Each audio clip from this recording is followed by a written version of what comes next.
ఇది road safety week month సందర్భంగా గౌరవ ముఖ్యమంత్రి రేవంత్ రెడ్డి గారు, ఆనరబుల్ సీఎం, తర్వాత మా డీజీ గారు శ్రీధర్ రెడ్డి సార్, డీజీ గారు తెలంగాణ స్టేట్, తర్వాత Hyderabad city police commissioner Sajjanar IPS గారు, తర్వాత Joel Davis joint CP traffic Hyderabad city, తర్వాత రాహుల్ రెడ్డి గారు మా డీసీపీ గోల్కొండ జోన్ అండ్ ఇది జూబ్లీ హిల్స్ జోన్, వారి యొక్క ఉత్తర్వు ప్రకారము ఈ రోడ్ సేఫ్టీ అనే ప్రోగ్రామ్ని ఈ మంత్ అంతా మేము అవేర్నెస్ తీసుకురావడం జరుగుతుంది. స్కూల్స్లో, కాలేజెస్లో, జంక్షన్స్లో, ఇంపార్టెంట్ ప్లేసెస్లో మేము ఈ అవేర్నెస్ ప్రోగ్రాము కండక్ట్ చేస్తున్నాము. మీ ద్వారా మేము అప్పీల్ చేసేది ఏంటంటే అందరి పబ్లిక్కి రోడ్ సేఫ్టీ అనేది చాలా ఇంపార్టెంట్ అండి.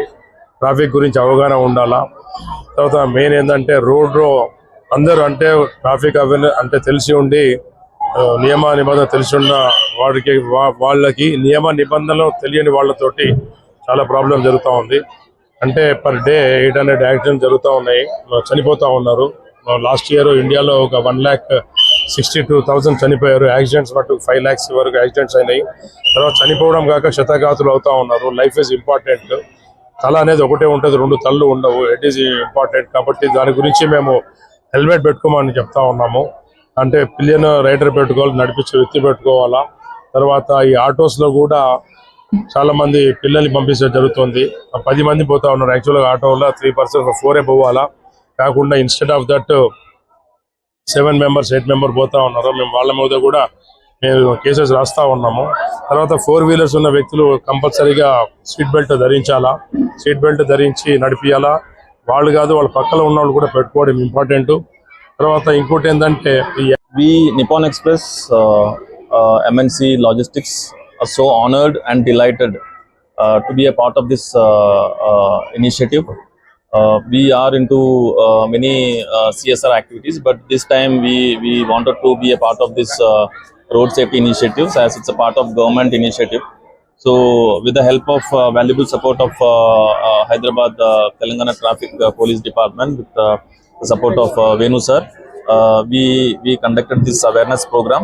So basically, as sir rightly said, we felt this is the best platform. This is the platform where we can start awareness, giving awareness, as these are the kids who is going to be our future citizens, and they can put more value to this road safety programs.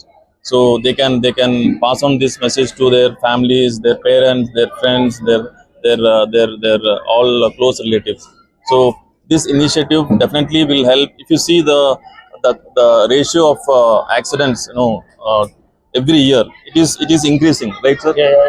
So even after the government taking such initiatives and all the citizens are getting into these initiatives, still somewhere we are lacking.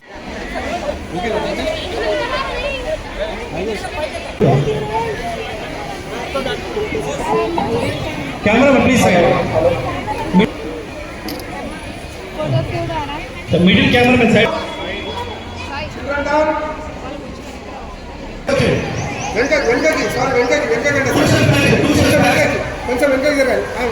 Safety first team sir, మనందరికీ safety first ఉండాలనే ఉద్దేశంతో ఒక team ద్వారా school పిల్లలందరూ కూడా ఈ team చేస్తారు sir. Please down చేయండి. 5 seconds ప్లీజ్. ఒకసారి మీ ఫేస్ అంతా అప్ చేయండి. ఓన్లీ ఫేస్ అప్ చేయండి. Only face. మీ వెల్ విషర్స్ అందరికి కూడా హెల్మెట్ ఇంపార్టెంట్ చెప్పాలి. దానిలో భాగంగానే హెల్మెట్ లేకుండా డ్రైవ్ చేస్తే ఎలా. తండ్రి డాక్టర్ని తీసుకొని హెల్మెట్ పెట్టుకోమని డాక్టర్ అడుగుతూ ఉంటుంది. అడగమ్మా. Okay sir, start. బైక్ అతను హెల్మెట్ లేకుండా పిల్లలు స్కూల్ తీసుకొని వస్తుంది. అదే టైంలో ఆపోజిట్ సైడ్ డైరెక్షన్ లో రైట్ సైడ్ నుంచి లారీ వస్తుంది. సిగ్నల్ దగ్గర ట్రాఫిక్ పోలీసు ఉంటారు. ఇక్కడ రెడ్ సిగ్నల్ పడ్డా కానీ సిగ్నల్ జంప్ చేస్తూ ఉంటారు. రెడ్ సిగ్నల్ పట్టింది అనుకోండి ఎగ్జాంపుల్. సో సిగ్నల్ జంప్ చేస్తూ బైక్ అతను వస్తున్నాడు హెల్మెట్ లేకుండా. అదే టైంలో లారీ కూడా గ్రీన్ సిగ్నల్ అయినా లారీ వస్తుంది. గ్రీన్ సిగ్నల్ లో ప్లీజ్ మూవ్ సార్.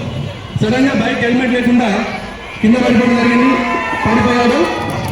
అదే టైంలో పోలీస్ అనే డ్యూటీ చేసి ఇక్కడ 100 call police and ambulance please sir.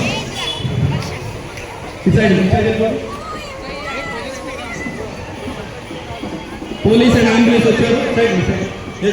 Pickup చేసుకోండి సార్. బైక్ అతను పికప్ చేసుకొని వాళ్ళ డాక్టర్ తీసుకోండి. అంబులెన్స్లో ఫస్ట్ ఎయిడ్ ట్రీట్మెంట్ తీసుకోండి. జస్ట్ సైడ్ వెళ్ళిపోండి. Just class children.